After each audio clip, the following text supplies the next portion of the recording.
Y bien, pues confiaba yo firmemente en las dos grandes ponentes que me han antecedido, que iban a hablar sobre el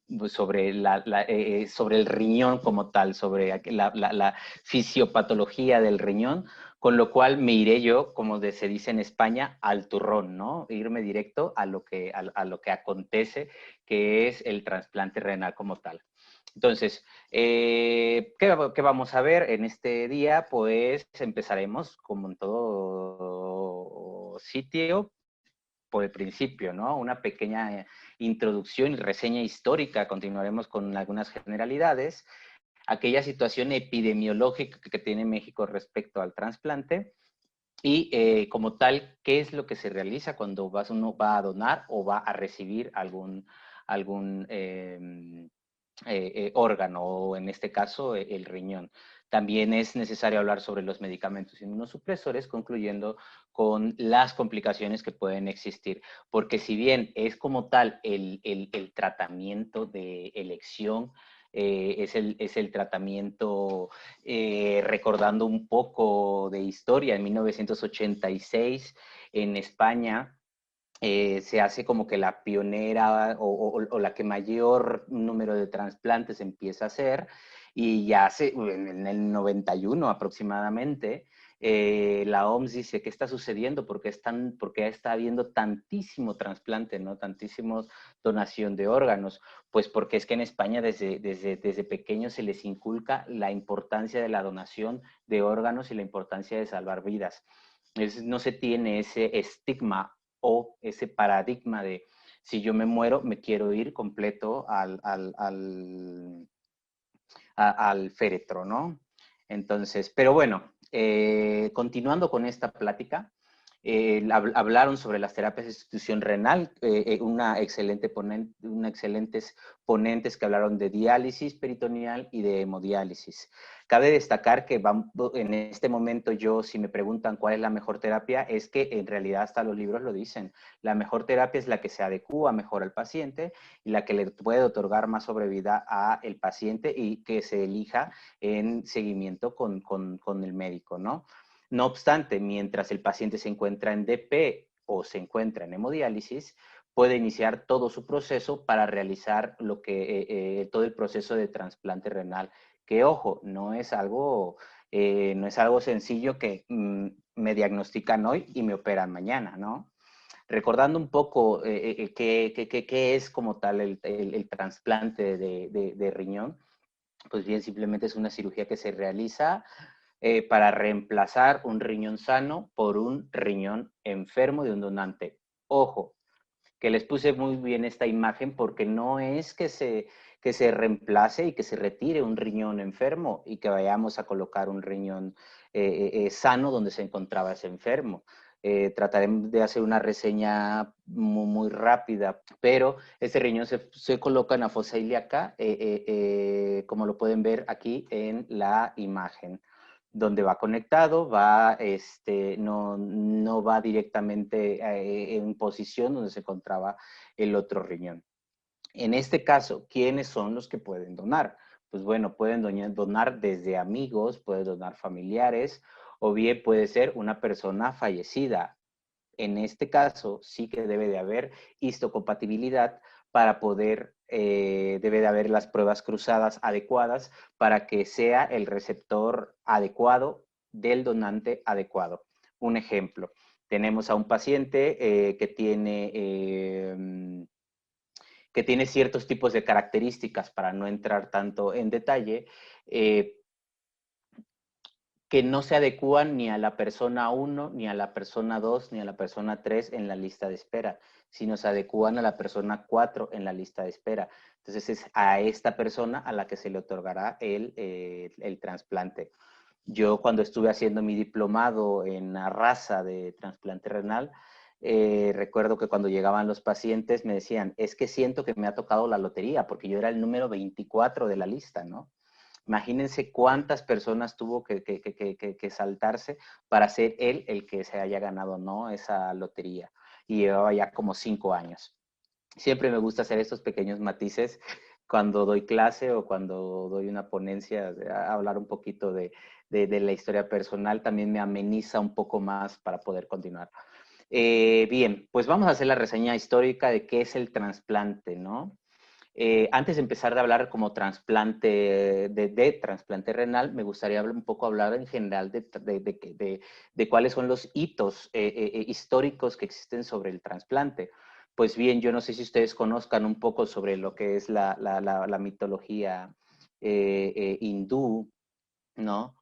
Eh, Podemos hablar de la griega, pero si nos montamos a cuál sería en realidad más antigua, sería la historia más antigua, sería la de el niño Kumaram, que su padre Shiva, el rey Shiva, le cortó la cabeza regresando de una guerra después de 20 años porque lo encontró a un hombre dentro de su casa con su esposa, Parvati, y le corta la cabeza. Entonces, al momento de que su esposa le dice, era tu hijo, pues él le pide a los dioses, a Arjuna, que lo reemplace con el primer ser vivo que pasara en ese momento. Y pasa un elefante. Entonces, se le hace ese trasplante de una cabeza de un elefante a un cuerpo humano. Por eso se explicaba la sabiduría que tiene Ganesha y por eso se explica la fortaleza que tiene este dios hindú, ¿no? Obviamente esto no es verídico, pero yo lo estoy hablando de datos o algún registro histórico que existe sobre esta situación. Después, si hablamos un poco de la era romana, pues ya estamos hablando de los milagros de San Cosme y San Damián, donde a Justiniano le reemplazaron una pierna, con la pierna de un esclavo. Uh-huh. Estos datos, pues más bien son recogidos en pinturas y como lo pueden ver ahí en la segunda imagen, es más bien una pintura lo que yo les estoy describiendo en este momento. Como pueden ver, ya nos vamos a adelantar demasiado de la época romana, que podemos hablar del año 0, del año antes de Cristo, hasta el año casi 300 después de Cristo. Vamos a hablar a la Edad Media, ¿no? ¿Quién sabe qué sucedió entre el año 300 hasta el año 1597? No sucedió absolutamente nada, como que todo el mundo se quedó pasmado y callado respecto al trasplante e inicia como tal el trasplante o el autotrasplante nasal por Gaspar de Tecleacochi, donde él lo que hace es redacta en un libro sobre este tipo de autotrasplante que se podía realizar, que ojo, hasta la fecha se sigue actualizando, ¿no? Después, entre 1900 a cientos de años después, 1900, 1915, empieza a haber diversos eventos fallidos y eventos que fueron victoriosos, por así decirlo, en lo que es el trasplante, ¿no? Caso curioso, que el órgano elegido, pues fue el riñón, ¿no? Y el animal elegido para empezar a hacer este tipo de trasplantes, pues fue el perro, ¿no? Para 1930 se realiza el primer trasplante de riñón, pero pues terminó lamentablemente en un fracaso.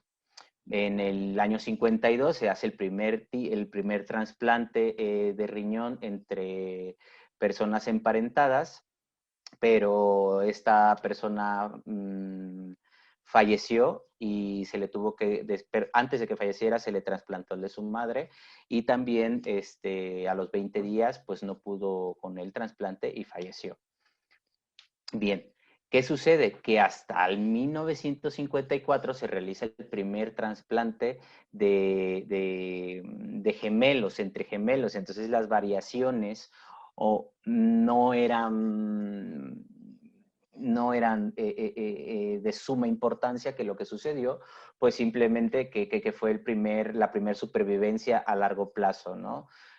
Porque eran hermanos gemelos homocigotos que no necesitaron más tanta terapia inmunosupresora como tal, que hasta 5 años después, en 1959, inicia todo la terapia o toda aquella, por así decirlo, epidemia de la terapia inmunosupresora, ¿no? Que con esta terapia inmunosupresora empieza a haber varios ensayos clínicos aproximadamente entre 4 años, donde en esos ensayos clínicos se probaron diversos fármacos. Estos fármacos fueron los que empezaron a otorgar mayor aceptación del el trasplante que ha sido otorgado a esta persona, ¿no? Más adelante les hablaré de los tipos de rechazo y cómo es que se pueden evitar. Y bueno, ya después, hasta 1967, inician los demás tipos de trasplantes, ¿no? Cardíaco, hepático, y de ahí inició toda esta evolución, o decirlo, todo este desarrollo de los trasplantes. Bien, ahora, si me preguntan cuáles son estos tipos de trasplantes que existen, pues bien, tenemos aquellos principalmente aquellos trasplantes o autotrasplantes o trasplantes autólogos, que son aquellos que cuando se hace, que son en el mismo cuerpo humano, que por ejemplo cuando se hace una toma y aplicación de injerto de la pierna para cubrir alguna área que haya sido afectada de la misma persona, ¿no? Tenemos aquellos trasplantes que son los xenotrasplantes o trasplantes xenogénicos, que son aquellos que son más bien xenogénicos, me gustaría decir a mí que son heterogénicos, ¿no? Que no tienen absolutamente nada que ver con la especie humana. Por ejemplo, aquí podemos hablar de tejidos, por ejemplo, podemos hablar de válvulas, ¿no?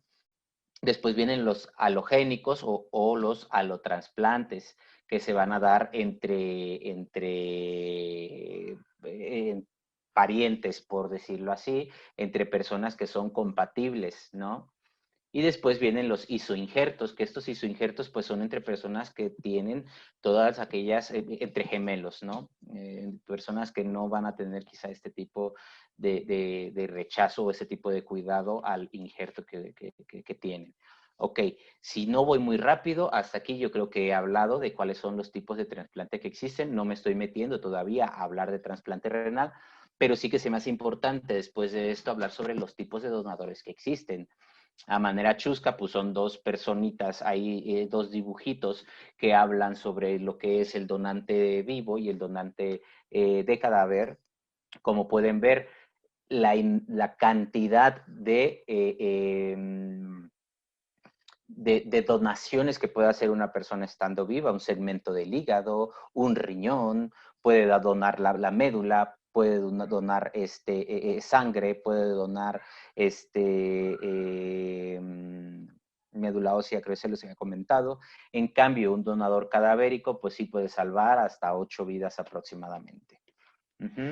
Pero dentro de los donantes vivos, que es lo que me interesa explicarles, también tenemos aquellos donantes que son genéticamente que se encuentran relacionados. Es decir, la familia, ¿no? Padres, hermanos, hijos, primos. Hay ocasiones que se les realizan las pruebas cruzadas a los padres y a los hermanos y resulta que ninguno de ellos fue histocompatible para el receptor, sino que lo fue un primo, ¿no? Entonces, a esa persona es a la que se le realizará todo la secuencia o todo el proceso de trasplante. Después vienen aquellos donantes que son emocionalmente relacionados, que créanme que de este porcentaje existen bastantes porque sí pues bueno, hablando un poco del amor de Eros, amor filial y amor ágape, pues sí que hay parejas que llegan a pasar de ese amor filial al ágape y llegan a otorgarle vida, porque para mí es en ese tiempo que estuve en el fellow en la raza, para mí era como que esa vida que se le está dando a la persona para que continúe su camino con ella, ¿no? Entonces es una cuestión emocional muy fuerte. Y aquellos que no tienen ninguna relación, ¿no? Son aquellos intercambios de donante vivo, intercambio de donante, aquellos que son de cadáver o que son donantes altruistas, ¿no? Y bien, hasta aquí entonces hemos concluido con creo que los primeros 3 puntos. Hemos hablado de una introducción, de una reseña histórica, hemos hablado de los tipos de donante y de los tipos de trasplante. Bien, ahora vamos a hablar cómo es que se encuentra México ante esta contextualización. Pues bien, de los últimos datos del 2021 del Senatra, pues casi tenemos más de 47,000 donaciones, ¿no? Bueno, más bien es una suma aquí entre el donador vivo y el donador fallecido por años. Y como podemos ver, va increciendo, ¿no? Va creciendo conforme pasan los años. No sabemos qué sucedió entre el 2018 y 2019, que disminuyó la cantidad. Pero bien, ahora, Miguel, a mí no me interesa saber cómo se encuentran, cuántas donaciones se han hecho, cuántos trasplantes se han hecho, sino me interesa saber cuántas donaciones de personas vivas se han hecho.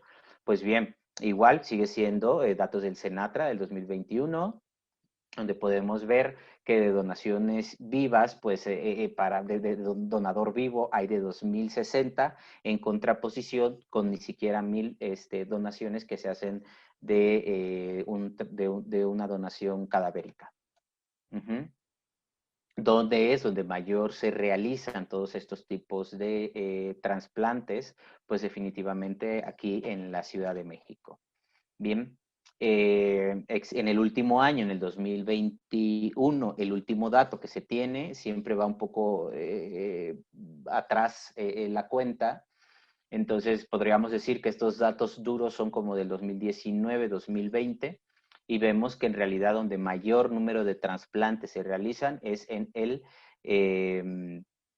definitivamente en el sector privado, en contraposición a otros sectores.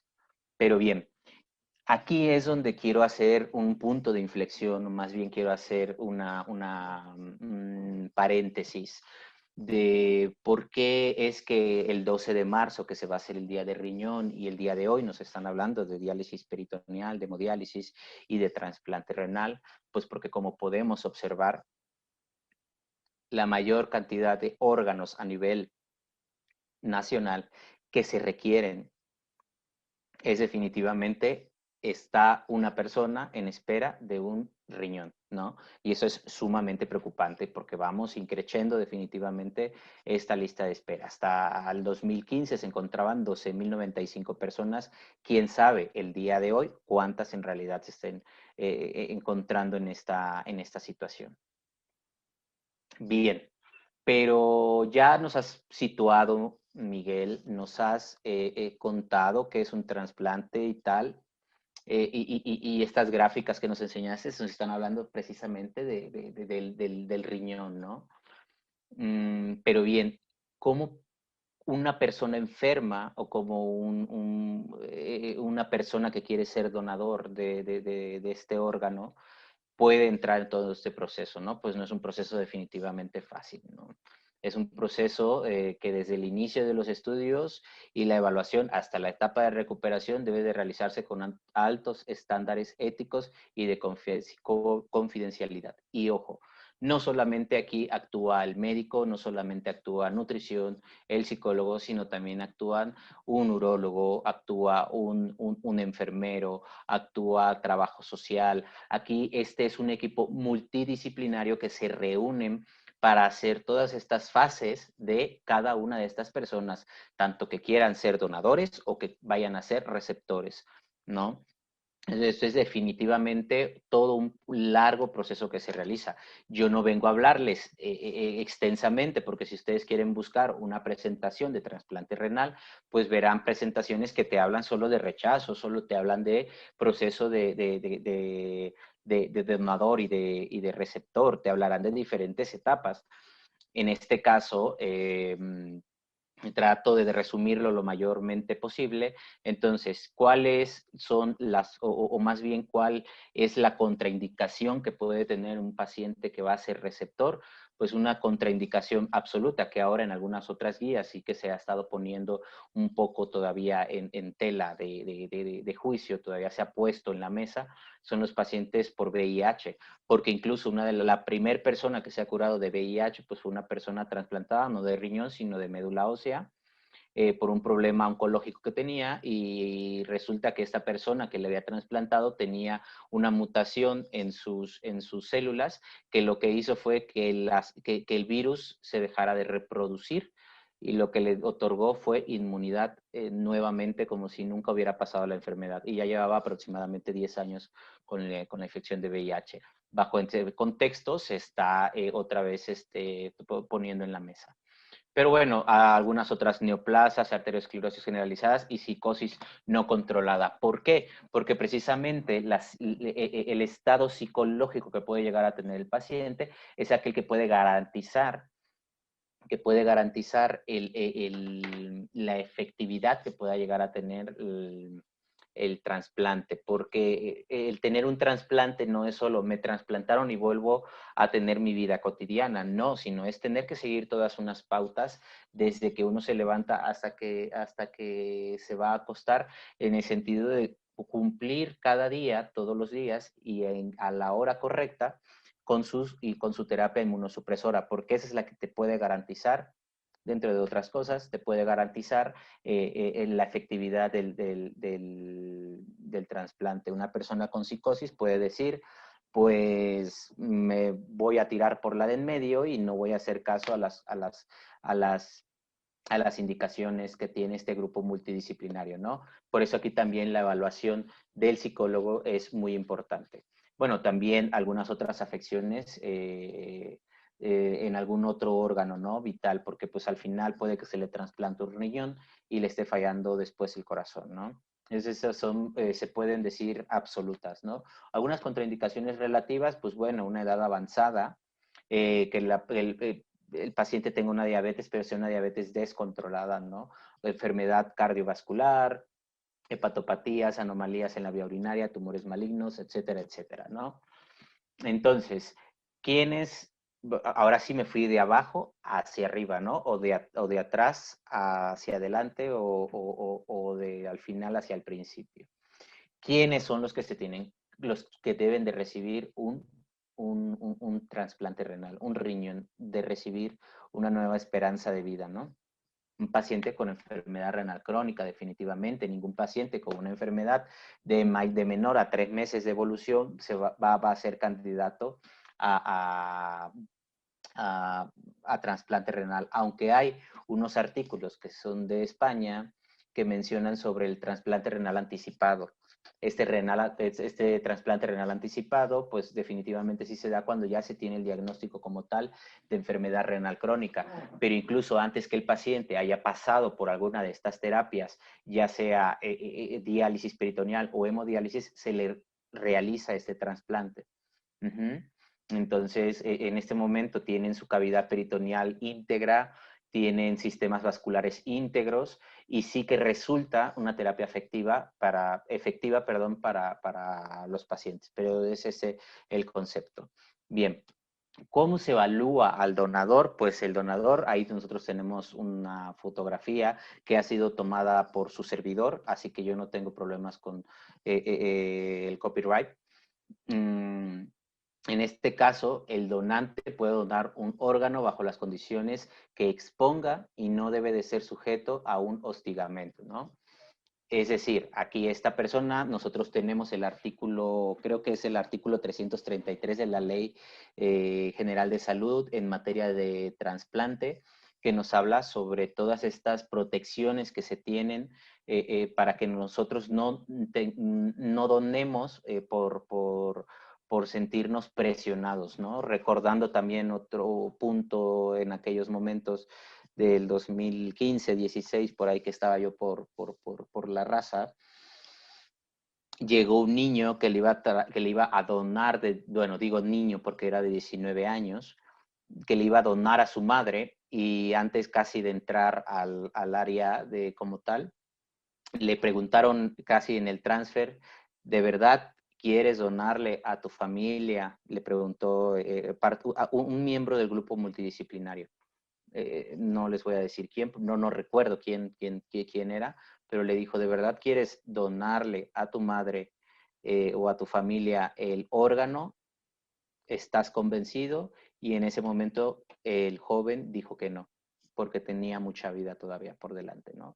Entonces vuelvo a repetir, estos son temas un poco delicados, ¿no? De momento, si a mí me preguntan, pues yo diría que sí, ¿no? pero ya al momento de verme en la plancha, pues es donde lo pensaría, ¿no? ¿Dónde se hace esta incisión? Esta incisión se hace en el costado, se coloca al paciente en decúbito lateral y se le hace esta incisión y se extrae el riñón. Ojo, que es mucho más dolorosa la recuperación en el donante que en el receptor, porque lo que aquí tienen que hacer es abrir costillas. Entonces, pues bien, ¿qué es lo que se busca al comprobar al donante, ¿no? Pues que la donación sea totalmente libre y desinteresada, que no haya ningún cobro que se esté haciendo en esta cirugía, ¿no? Recordando también en algunos hospitales, lamentablemente, algunos hospitales de la República, son dos, se suspendió como tal el trasplante porque se enteraron que el médico hacía negocio con la cirugía, ¿no? Entonces, a ver, esas cuestiones un poco éticas quizá no son de relevancia, pero sí importantes mencionarlas porque porque esto es precisamente una de las cosas que mayormente se vigila por parte del Senatra. Bien, los riñones del donante deben estar en óptimo estado. No voy a estar con una tasa de filtrado glomerular de 60 y voy a estar donando mi riñón, ¿no?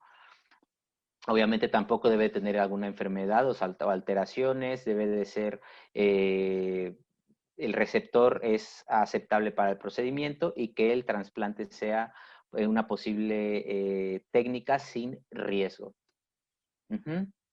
Ahora, ¿cuál es el proceso de donación? Pues primero vamos a hablar de tres fases, ¿no? La fase 1 es donde se realiza primero una analítica, donde se hace toda esta valoración multidisciplinaria con el paciente que va a donar, se le da toda esta información sobre el procedimiento, sobre los riesgos que tiene, que acorta, incluso hablando bruscamente o seriamente de los riesgos que corre o de la esperanza de vida que le está restando a su propia vida, ¿no? Esto se explica en la primera fase. Cuando se pasa a una segunda fase, pues ahí sí se vuelve a hacer una segunda analítica, se checa la función renal, se da un informe, porque para esto ya pasó con el psicólogo, se da un informe y con el trabajador social se da este informe psicosocial. Y posteriormente, ya que ha pasado estas dos fases, pues ahora sí ya viene la tercera, ¿no? Apruebo, declaro y garantizo que si quiero ser donador, además de las pruebas cruzadas previo al trasplante renal, ¿no? Es un proceso un poco burdo, por así explicarlo, rápido de poder hacerles mención de ello, ¿no? Obviamente también tengo que mencionarles sobre algunas contraindicaciones que existen en el donador. Disculpen si no les he puesto los acrónimos, pero yo se los voy a explicar para quien no los conozca. Contraindicaciones absolutas para que uno sea donante: hipertensión arterial, diabetes mellitus, proteinuria, tasa de filtrado glomerular normal, infecciones crónicas activas, enfermedad pulmonar obstructiva crónica y que el paciente tenga VIH. Aunque aquí también hay un punto que tengo yo que hacer mención, que sí se han llegado a realizar algunos estudios en España donde un donador con VIH controlado puede donarle a un paciente sin rastros del virus, pero que esté diagnosticado, puede donarle a otro paciente con VIH. Sí lo han llegado a hacer y han sido algunos casos exitosos de mencionar, ¿no? Bueno, de ahí vienen otras contraindicaciones que son relativas. Pacientes mayores de 70 años, pero con una función renal adecuada, mejor que la mía, pues claro que van a poder participar para poder donar, ¿no? Menores de 18 años por alcanzar como tal el grado de adultez, ¿no? El sobrepeso, historial de tuberculosis pulmonar, enfermedad psiquiátrica, riesgo libre de recurrencia y malformaciones renales complejas.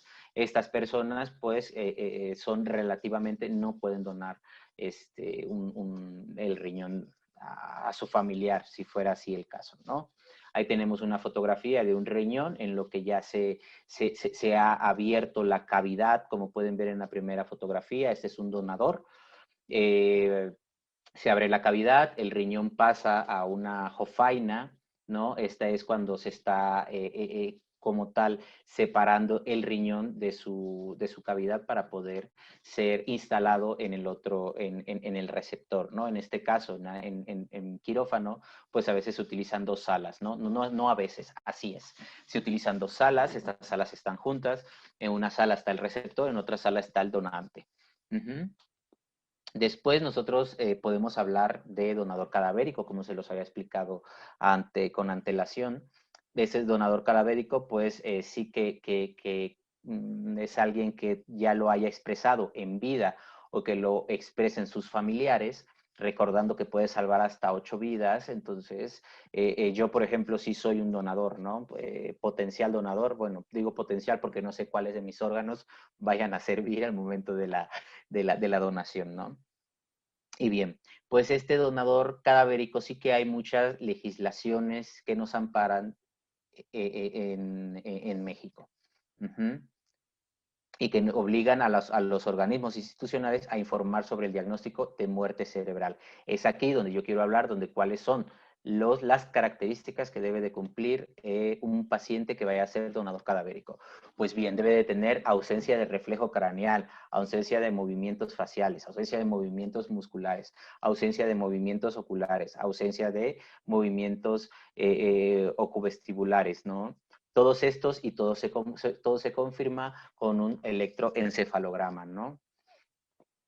Y definitivamente que no tenga ninguna respiración espontánea, ¿no? Si el paciente se encuentra y va a ser para procuración de órganos, si el paciente se encuentra con ventilación mecánica, pues esto incluso dentro de la terapia intensiva o dentro de medicina interna, donde se encuentra hospitalizado el paciente, pues esto incluso debe de estar siendo también valorado por el enfermero. Y en este caso el enfermero juega un papel importante, porque ya aquí donde me estoy metiendo en hablar de donación de cadáver, donación de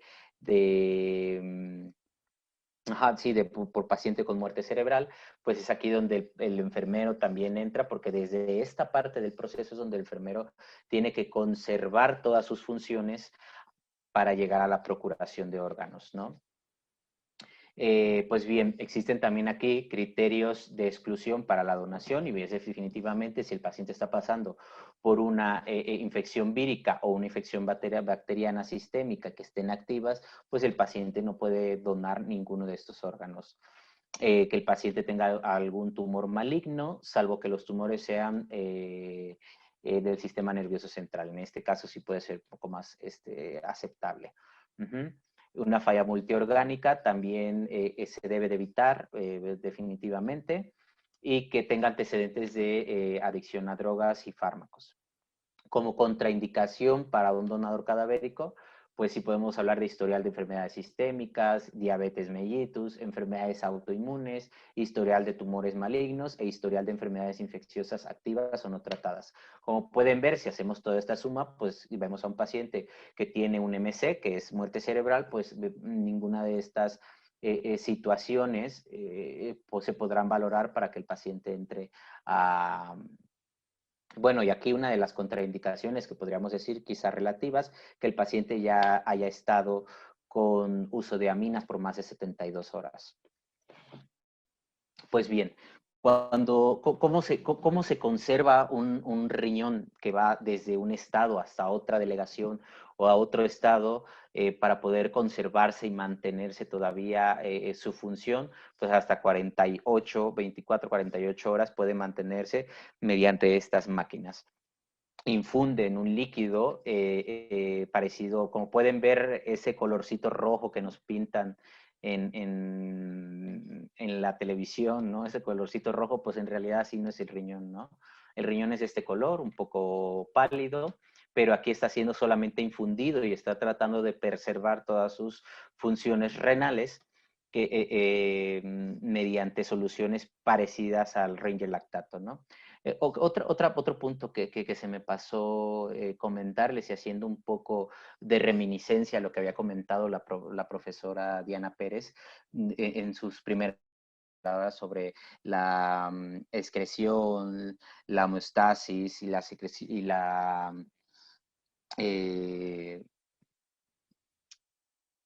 eh, vamos, toda esa excreción renal que puede llegar a tener el paciente. Y también haciendo reminiscencia a lo que comentó la profesora que nos ha hablado sobre hemodiálisis, podemos ver que la hemodiálisis y la diálisis peritoneal cumplen o restituyen parcialmente todas las funciones del riñón. En este caso, un trasplante renal sí que va a cumplir todas las funciones del riñón. Solo quería hacer este paréntesis que cuando precisamente lo estaban comentando las profesoras, se me hizo muy interesante mencionarlos. Y bueno, pues es esto lo que es cómo se evalúa la donación, cómo se evalúa el receptor, cómo se lleva a cabo la donación. No voy a hablarles sobre todo el tiempo quirúrgico que se debe de llevar a cabo, ya que la enfermera actúa desde el pre, el trans y el postoperatorio, es donde se está vigilando que no haya ningún tipo de complicación en el paciente. En este caso, algo que nos va a garantizar la eficacia que pueda llegar a tener este trasplante renal es definitivamente la terapia inmunosupresora, que este es otro tema totalmente amplio si ustedes lo quieren ver de esta manera. Aquí nosotros, a grosso modo, tenemos una célula T y tenemos a nuestra célula presentadora de antígeno, ¿no? Y tenemos a diversos elementos inmunosupresores o fármacos inmunosupresores que van a actuar alrededor de la célula, ¿no? Hablar desde la mTOR, hablar desde cómo se inhiben las interleucinas 2, cómo se inhiben la síntesis y la mitosis del ciclo celular, ¿no? Entonces es aquí donde actúan todos estos inmunosupresores. Obviamente voy a hablarles de cada uno de ellos, ¿no? Pero para ello debo de ser franco y decirle que todos estos inmunosupresores tienen tres mecanismos de acción, no solamente el que nosotros queremos, que es la inmunosupresión, ¿no? Sino también podemos causar una toxicidad por inmunodeficiencia y una toxicidad no inmune. En este caso, si hablamos nosotros de la toxicidad por inmunodeficiencia, pues bueno, en este caso estamos hablando que se encuentra directamente relacionado con el grado y la intensidad y duración y anulación y función inmune que se produce y que favorece la presencia de infecciones oportunistas. ¿Qué quiere decir esto? Que se encuentra en texto y que me encuentro con una imagen aquí. Que en este caso, al yo inmunosuprimir a mi paciente yo lo tengo con mayor riesgo de poder adquirir una enfermedad oportunista. En este caso pueden ser bacterias, pueden ser virus, pueden ser protozoos, pueden ser eh, hongos, ¿no? Entonces, todas estas enfermedades oportunistas, yo voy a exponer a mi paciente en este momento. Recordando un poco tiempos de pandemia, recordando un poco en la actualidad en la que nos encontramos, pues sí que definitivamente tenemos que hablar de esto, porque un paciente que lo tenemos con trasplante renal y con su terapia en este momento aguda, de terapia inmunosupresora aguda, pues quizá las mismas características, indicaciones, las mismas recomendaciones que menciona la OMS, la CDC, la ANA, todas estas recomendaciones se tienen que seguir, ¿no? Aunado que el paciente no debe de dejar su terapia inmunosupresora, porque podemos llevarlo a un fracaso renal, ¿sí? Entonces, respetar todas estas indicaciones, que para no ser repetitivo, perfectamente lo que comentaron mis compañeras que me han antecedido. Bien, hay otra tipo de toxicidad que existe en este tratamiento inmunosupresor y es ese daño colateral que pueden tener los medicamentos inmunosupresores en el riñón trasplantado. Es decir, aquí les muestro una imagen de cómo es que se encuentra ya afectado este riñón, como pueden ver, toda esta fibrosis que existe en el tejido renal. Como pueden ver, toda esta fibrosis que existe en el tejido renal, pues es precisamente por alguno de los inmunosupresores. En este caso, quizá alguno de los que pudo haber hecho este daño, quizá pudo haber sido una ciclosporina, pudo haber sido algún macrólido, ¿no? Pues bien, voy a tratar de ir resumiendo un poco más esta información.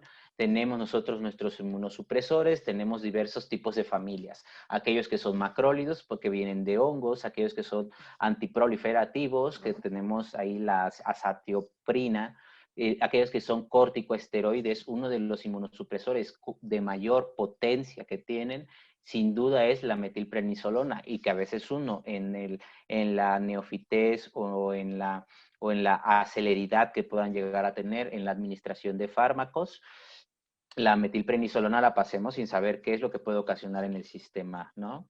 Bueno, pues tenemos otras que son de sostén, la prednisona, análogo de purinas. Tenemos también los anticuerpos, ¿no? Que aquellos tenemos monoclonales y policlonales, ¿no? En este caso, tocilizumab, y monoclonales, basilizumab y rituximab. Pues bien, estos son como tal dentro de la terapia inmunosupresora. Pero bien, ahora nos vamos a encontrar en un punto donde tenemos la célula presentadora de antígeno.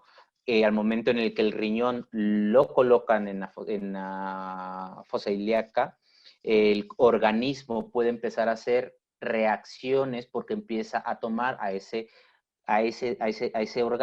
órgano como un antígeno. Entonces van y se lo presentan a la célula T y empiezan diversas formas de actuación. En este caso, si yo quisiera detener la producción de calcineurinas, pues en este caso yo actuaré con ciclosporinas, ¿no? Si yo, por ejemplo, quisiera utilizar tracolimus, pues evitaría esta síntesis, bueno, no síntesis, sino esta replicación que puede llegar a haber en este punto de la célula. Por eso los inmunosupresores siempre van acompañados o son terapias combinadas, dos inmunosupresores, un esteroide, para evitar por así decirlo, esta reacción o inmunosupresión, o más bien este ataque que puedan llegar, hablándolo un poco como jerga local, que pueda atacar a este riñón que se le está trasplantando al paciente, ¿no? Y bueno, tenemos ahí a los inhibidores de la mTOR, que podemos nosotros hablar del sirolimus, por ejemplo, o tenemos aquellos que son antiproliferativos, ¿no? Que podemos hablar de la aciatropina. En este caso, estamos hablando de la síntesis, meiosis, la célula ya no se reproduce, con lo cual ya no va a seguir atacando al antígeno, ¿no? Y en otro caso, y en un quinto caso, tenemos a los anticuerpos que van a actuar como tal, inhibiendo a las interleucinas. Pues bien, los glucocorticoides tienen un mecanismo de acción que van a inhibir como tal el eje hipotálamo-hipófisis y la glándula suprarrenal, ¿no? Los glucocorticoides son producidos por la corteza suprarrenal, son regulados por la ACTH hipofisiaria, con una modalidad pulsátil y del ritmo circadiano. En este caso, como ya se los había mencionado en el esquema anterior, la prednisolona y la metilprednisolona van a tener una acción antiinflamatoria e inmunosupresora. ¿Cómo se administra? Pues se administra de vía oral, hablando un poco de la prednisona por la mañana, retirada de manera progresiva. No se puede cortar como tal este análogo de purina, ¿no? Pues bien, hasta aquí de manera global y rápida he podido hablar de inmunosupresores, y me toca hablarles de los tipos de rechazo. Las compañeras y profesoras que hablaron sobre las complicaciones que llega a tener la hemodiálisis y la diálisis peritoneal, pues bien, también aquí nosotros llegamos a tener complicaciones en el trasplante renal. No es algo que se vaya a quedar de por vida, ¿no? Recordando a otro paciente, un niño que se trasplantó desde los, no recuerdo si era como desde los 11 años por un problema de nacimiento, trasplantó y a los 20 años ya iba por su tercer trasplante. O sea, en 20 años tuvo de sobrevida, estábamos hablando que tenía 30 y ya había tenido 2 riñones, ¿no?